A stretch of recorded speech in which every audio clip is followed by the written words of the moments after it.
Hello again everybody. So it's been a little while since I put a video out. Unfortunately I've had quite a lot going on, so I haven't really had time. And also I've not been able to go out on the bike for a while because I've had a bit of a problem with my leg where the muscles around the top of my leg just seized up something rotten and wouldn't let go, which was painful as hell for the last week or so, so that was great. But yesterday it got to the point where I kind of felt quite a lot better, and certainly today it feels still a bit sort of tender, but okay. So I've come out on the bike for the first time in ages, which feels great.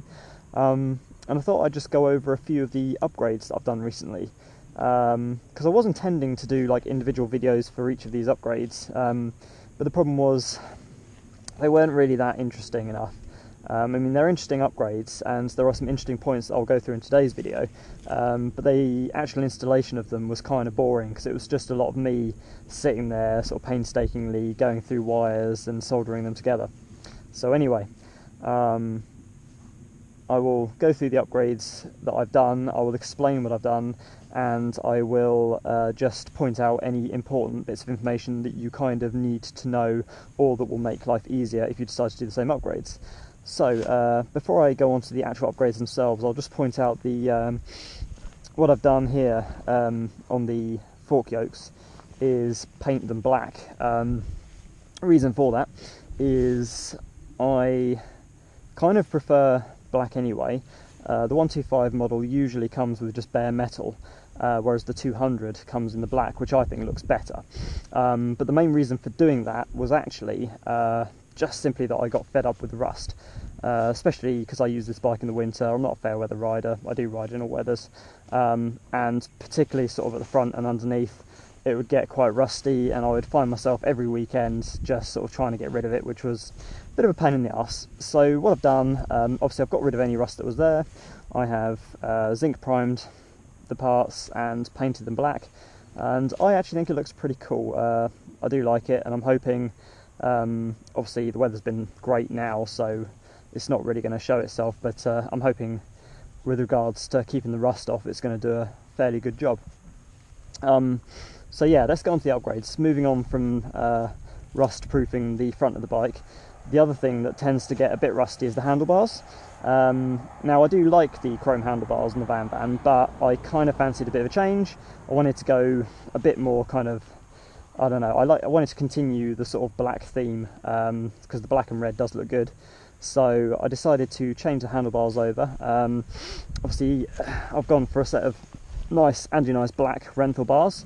Now the first kind of tip that I'll give if you're going to change your bars over is, most of the time, if not all of the time, it is a very simple, very easy job, and a lot of people make it harder than it needs to be. And the reason for this is they undo the brake lines and the throttle cables in order to get all the switch gears and everything off, which is just plain stupid. And the reason for that is because rather than undoing all of that, because don't forget, if you undo your brake line, when you put it back on, you have to bleed your brakes and everything. Rather than doing that, if you undo the handlebars and take off any bits that can come off without, you know, moving them around, you can then just move the bars, because once these are off, you can slide it off. Like, you can keep the throttle where it is and just slide that out. There is no need to undo all the cables and stuff and make life difficult for yourself. So that's kind of like really the only tip I need to give you if you're going to change your bars, is just use your brain a little bit and wiggle the bars into the position you need them to be in to get the stuff out. And then obviously, you know, if you've got to pull the bars a little bit this way to get it out the throttle, when you put the new bar in, you just slide it in that way. Do you know what I mean? Like, put it all together the way you took it off. But yeah, it's a very, very simple upgrade. Now, with regards to sort of advantages to this, mainly for me, it was just the change of looks that I wanted. It was the fact that these aren't going to rust quite as quickly and easily, so I don't have to spend quite so much time polishing them, particularly in the winter. And also the other thing was these are actually quite a bit lighter. I did kind of feel the difference between the two bars. These were much lighter than the originals, so that's kind of quite cool. So that's it for the bars. Obviously they were relatively simple. The next thing I've done is add a spare fuel supply to the bike. So this is a 1.5 litre fuel bottle, and all I've done is I've got these clips, which are just like metal clips with bolts to tighten them up, and some metal strips. All these things were from Halfords, weren't expensive, and I've done these up so they're just tight enough that it holds it in place, but at the same time they're loose enough that I can twist this out for when I need to use it, and then twist it back in again. And then at the bottom I've just got another little sort of bracket, I don't know if you guys can see this, and put it at the bottom just for a little bit of support there so that it doesn't go anywhere. I mean, it wasn't going anywhere anyway, but that's just a bit of extra, you know. So yeah, that's another oh, and obviously just to show you the points, so the bits of metal that I've attached it to, I've attached to the top of the rear foot peg mount there, and see if you guys can see this, I've attached it to the back of the bolt that goes through the rear carrier here. So that's how that's mounted, and it's fairly secure. It's not in the way, it's away from the swing arm so that doesn't hit it or anything, and it's pretty fantastic actually. A couple of weeks or a week or so back, before my legs started hurting, I was actually out and I did actually run out of fuel just because I forgot to fill the bike up, and that obviously was a bit of a lifesaver in that situation, so very, very happy with that. So the last thing I wanted to show you guys then is the Koso gauges. Now some of you will like this, others will absolutely hate me for doing it to the bike, because obviously the original gauges were quite nice and classic and whatever, but to me I just kind of, I found them a bit bulbous. I didn't really like the look of them that much, and when I took them off the bike they were actually very heavy as well. I much prefer this digital gauge, mostly because it simplifies the look of the bike. Because if I, let's just show you guys, if you look at it kind of like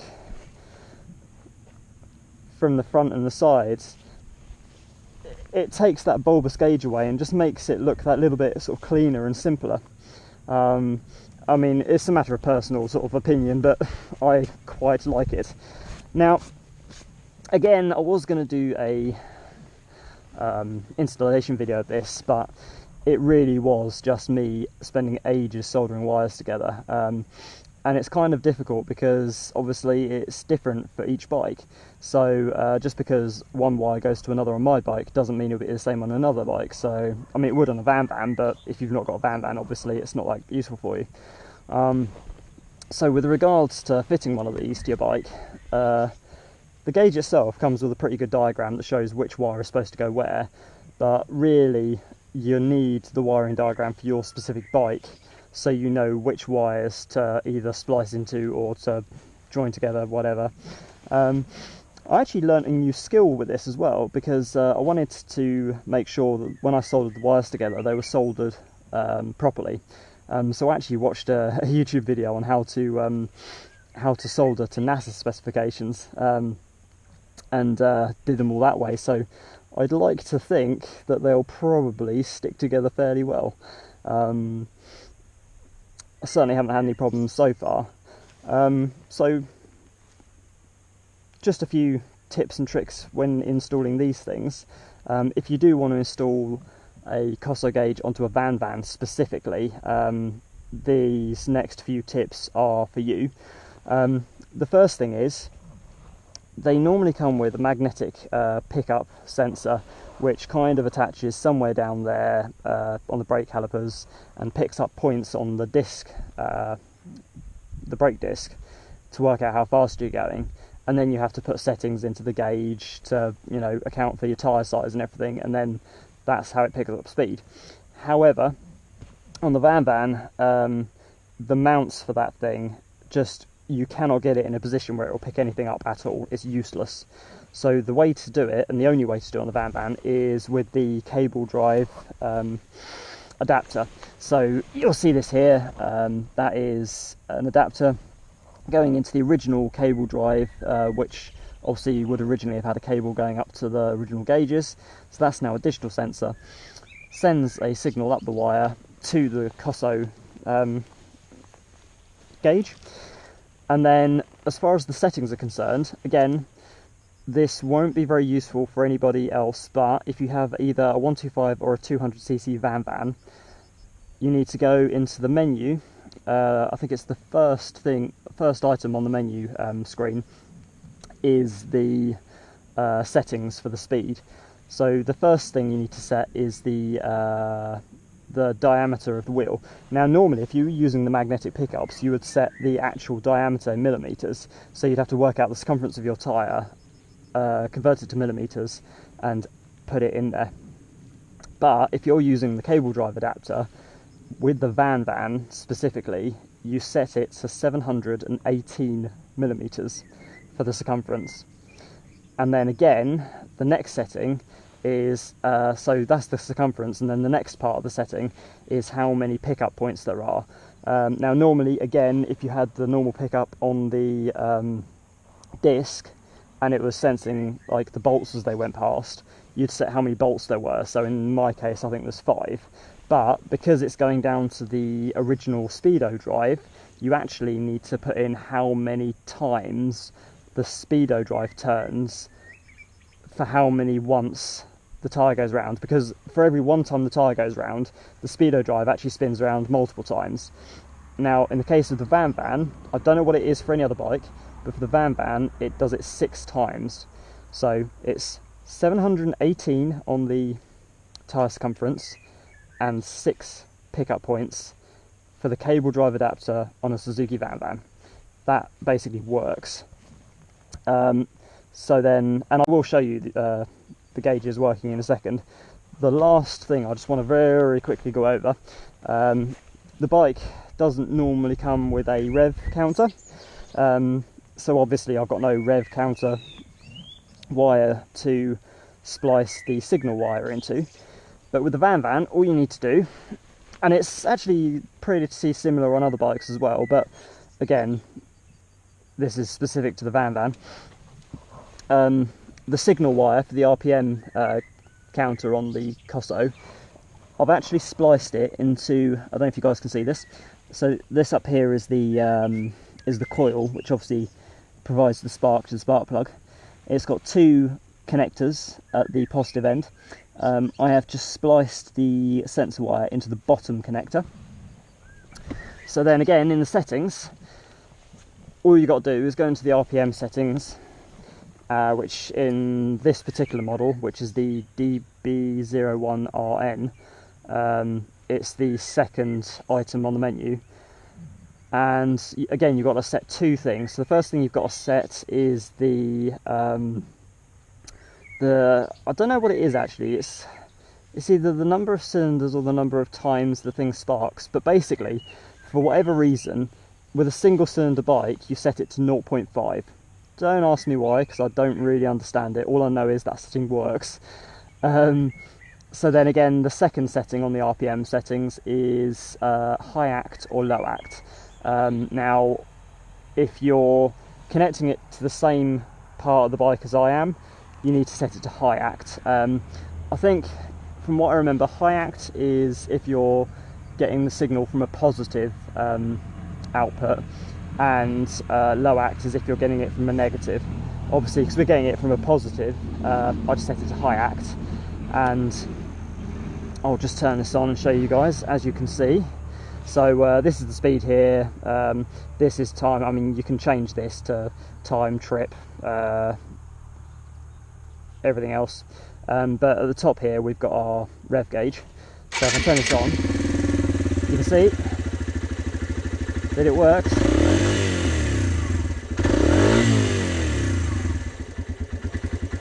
Really rather well. So there you have it, guys. They're the upgrades that I've done. Again, sorry I haven't been putting out quite as many videos. It's been a hectic time, but hopefully I shall get some more out relatively soon.